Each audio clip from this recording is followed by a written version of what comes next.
For most of my life, I was an avoidant, a very, very avoidant, you could say. And then in recent years, I managed to heal my attachment style, and I've become highly securely attached.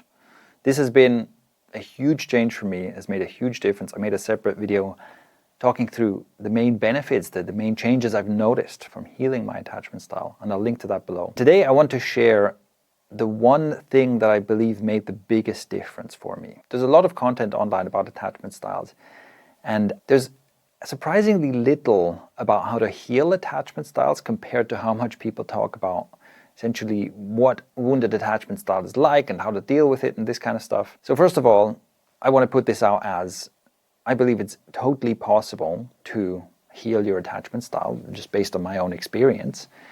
And also, the one thing that made the biggest difference for me is something that I have never seen anyone else talk about. So in order to explain this, we need to talk about attachment styles in relationships and also attachment to reality or attachment to life. I'm going to link to a Daniel Thorson piece that I think is really great about secure attachment to reality. I highly recommend you read that. It's really interesting, and I'm going to touch on this idea as well.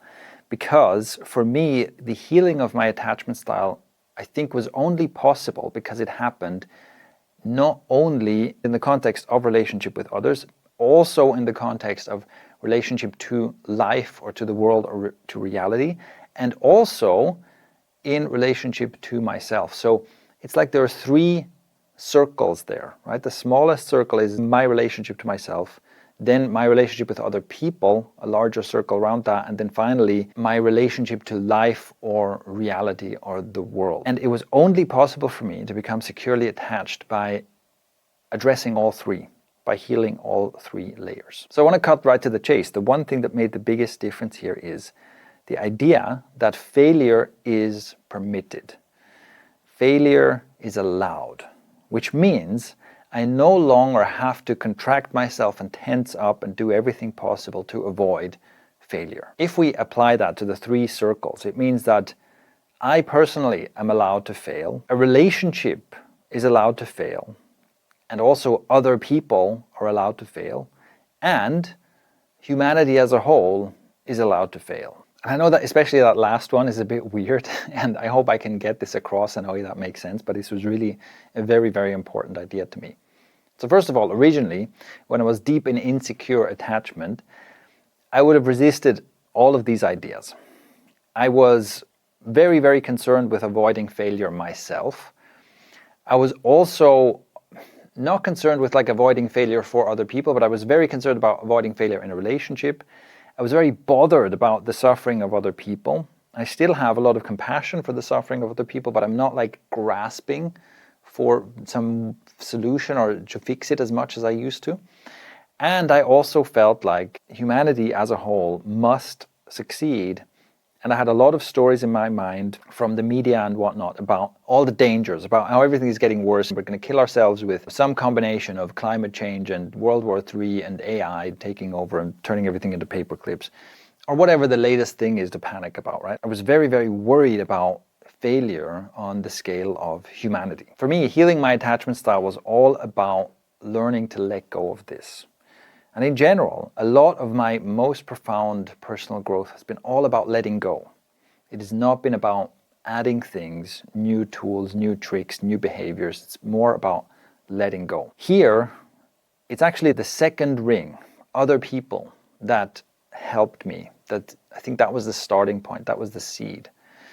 I started to simply see okay, people have all kinds of experiences. And although there's a pretty steady drumbeat in our culture about ideals, you should have the ideal career, the ideal relationship, you should live in the perfect home and have lots of money and have the perfect family and all this kind of stuff. A lot of marketing, a lot of branding, a lot of advertising within capitalism always presents us with these ideals. And you'll see that even products that have nothing to do with it will be sold with one or several of these ideals. So you'll have lots of attractive people who look healthy and fit and young, and they're having a great time and they're happy and they're together, and then it's an ad for a soda or for a phone provider plan or something like that. This has nothing to do with it, right? But we're being confronted with these ideals of beauty, ideals of lifestyle, and so on, constantly, as a way to aspire to this and then also buy my product, and that gets you closer to this, is the idea. So we're really inundated with all these ideals. And we tend to compare ourselves to this, and we're always falling short, and hence we have the need for all these products that are being sold to us. But in reality, what happens is that people do not live these idealized lives. People do all kinds of things, and it's part of human nature, and it's maybe even the entire point of humanity, is that we are exploring all these different ways of being. And that includes amazing lifestyle and riches and so on and so forth, but it also includes being a total failure, if you will. It also includes going completely off the rails and eventually getting addicted to whatever substances and eventually dying in a ditch somewhere.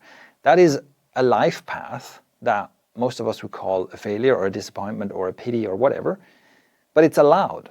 You're allowed to do that as a human being. And more broadly, you're allowed to be healthy and you're allowed to be unhealthy. You're allowed to be happy. You're allowed to be miserable. You're allowed to be depressed. You're allowed to be enlightened. You're allowed to be an idiot, you're allowed to be a genius, you're allowed to be rich, you're allowed to be poor, and so on and so forth. All of this is permitted. This was for me the first thing to let go of. Instead of feeling indignant or superior or righteous whenever I see someone else doing something that I wouldn't want for myself or that I disapprove of, instead of using that as an opportunity to maybe pontificate about, people ought to do this, people ought to stop doing that, or maybe just make myself feel better because here's this person who completely failed and at least my life isn't that bad or something like that, to just go, that's allowed. I have no idea, first of all, I have no idea what this person's life story is, and so who am I to judge them? And if nothing else, they made their choices, they ended up where they ended up, and that is allowed. I can allow other people to do that, and I have less of a sense of wanting to rush in and fix. I still feel very driven. This is why I'm making content, for example. This is why I've been a teacher for most of my life. I still feel very driven to explore ways of living that lead to thriving and happiness and share those with other people. But there's less of a grasping element to it. So that's the first thing. Other people are allowed to fail. And from that follows that I am also allowed to fail. So that's the second thing I needed to let go of. I was so focused on trying to succeed and trying to make something of myself, and also trying to overcome this sense of failure and fear that I'd lived with for most of my life. The idea that I can fail was almost unthinkable. And it felt like this disaster I have to avert at all costs. Now, I would still prefer to be happy and successful and rich and all this kind of stuff, but again, it just feels like less of a panicky feeling, less of a fear-based feeling. I have a preference for this, but I feel like I am allowed to fail, which also means I'm allowed to try things, and even if my life ends up in some kind of a disastrous failure, somehow I feel more okay with that. It just feels like I'm not as attached to having to succeed anymore. And this also allowed me to relax a lot about what happens in relationship. This was a huge deal for me because when I was insecurely attached, my feeling was always that if something in the relationship is not going well, it's my fault. And if the relationship ends, that is like the ultimate failure of the relationship, but that's also my fault, and it probably means that there's something wrong with me. And so again, I was like in a very grasping way, always trying to avoid failure in relationship. And also setting myself up for failure, because of course, sometimes when you're in a relationship, your partner is going to be upset, sometimes they're going to have a bad day, sometimes there's going to be friction and disagreements and so on. For me, every single time something like that happened, it was a form of failure, and it was my fault. And I had to somehow try and contort myself in such a way that that wouldn't happen. And of course, all those self-contortions make it even more likely that this happens and so on. So it was all really, I was setting myself up for failure and experiencing this kind of failure and frustration all the time. And this was a huge relief for me when I, at some point, just felt like, you know what, the relationship is allowed to fail. And I'm allowed to make mistakes. Even in a relationship, I'm allowed to make mistakes, even when those mistakes affect someone else negatively. A huge shift for me is something that happened that I realized a relationship that felt really, really painful for me that ended after a bit more than a year. It felt like a huge failure initially.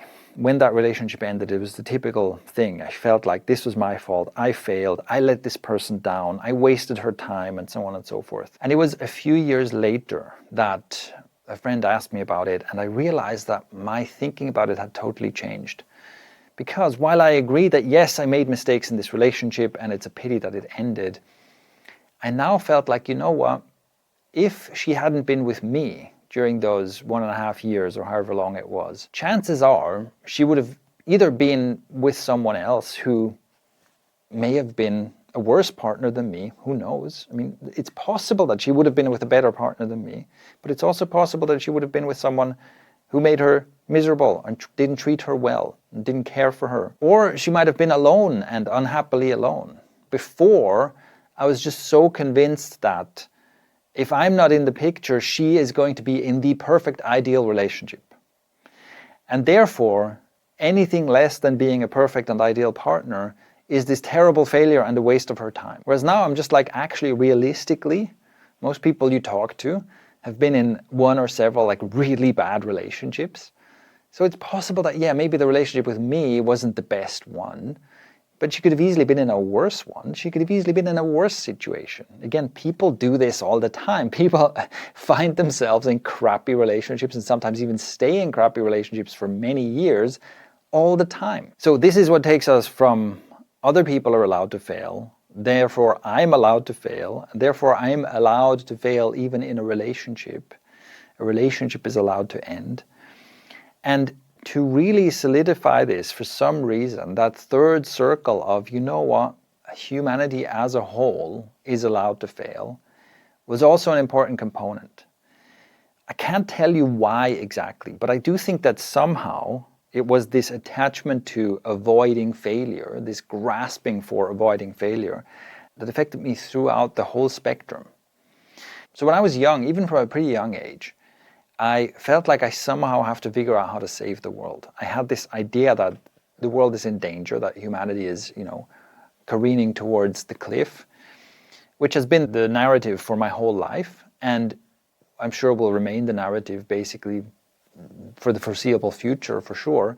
And maybe it's true, maybe we're about to self-destruct, and maybe not. But the thing is that I felt like it's my responsibility to do something about it. Like, I have to fix this, which meant that I put enormous amounts of pressure on myself to try and become powerful enough or try and do something to save the world, right?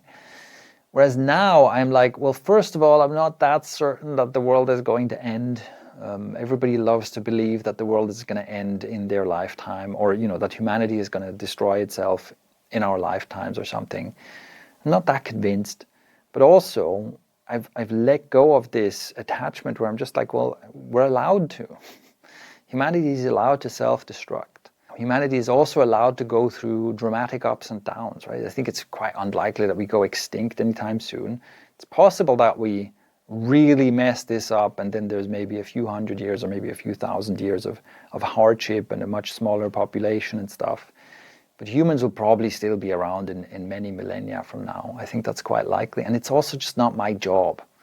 It's not my job to ensure that, nobody gets hurt ever and humanity exists forever or something like that. I have become content with starfishing.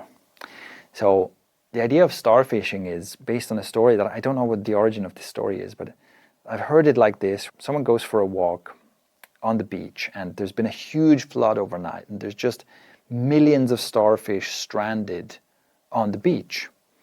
And all of these starfish are, slowly dying, slowly drying out, and it's kind of tragic. On his walk, he comes across someone else who's throwing starfish back into the sea one by one. He just picks one up, throws it in, picks the next one up, throws it in, and he looks around and goes, what's the point? And he asks, what's the point of what you're doing? You can't possibly, look at how many stranded starfish there are.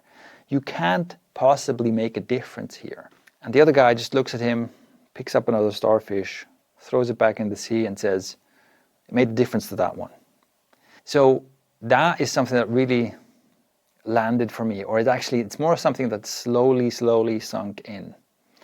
where I used to be the guy who looks at the millions of stranded starfish and goes, oh my God, I need to do something about this. And because that feels so overwhelming and it feels like I can't possibly make a dent, I end up doing nothing. And I've become content being the guy who just throws starfish back in the water one by one. I'm not going to save humanity myself. What I am going to do is I'm going to do my best. I'm going to have a positive impact on one person, two people, as many people as I can reach, and I'm going to trust that the ripples will keep going. And so all of this is to say, this is how I let go of that fearful attachment to feeling like I have to prevent the demise of humanity. So as you can see, this is essentially the same story on three different scales. One is personal, one is relational and with other people, and one is grand scale of humanity. And I do think that it's basically all the same thing, and I had to be willing to let go of all of this in order to become deeply securely attached. And as a result of this, I've not only changed how I show up in relationship with others, even though that's where the changes are most dramatically visible, it has also changed how I relate to myself. And for example, how much pressure I put myself under and how much stress I'm under. And it's also changed how I relate to reality and the world itself. And overall, it is very, very peaceful. It is peaceful on the other side of a lot of painful letting go. So if nothing else, I hope that what I've shared with you here encourages you to go through that painful letting go, because I know that's not easy. And I know everybody who has wounded attachment styles has very good reasons for being avoidant or insecure or disorganized. We have very good reasons for clinging on to the ideas and beliefs and behaviors we have right now. I wanted to share this story because I think that we need to be reminded that something better is waiting on the other side. It is painful. It is a painful process. It's a painful process of shedding, of letting go, and it's worth it. All right, so that's my experience with attachment styles and healing attachment styles. I would love to hear your take on this, and any questions, feedback, suggestions, anything else you'd like me to cover, go ahead and leave a comment below.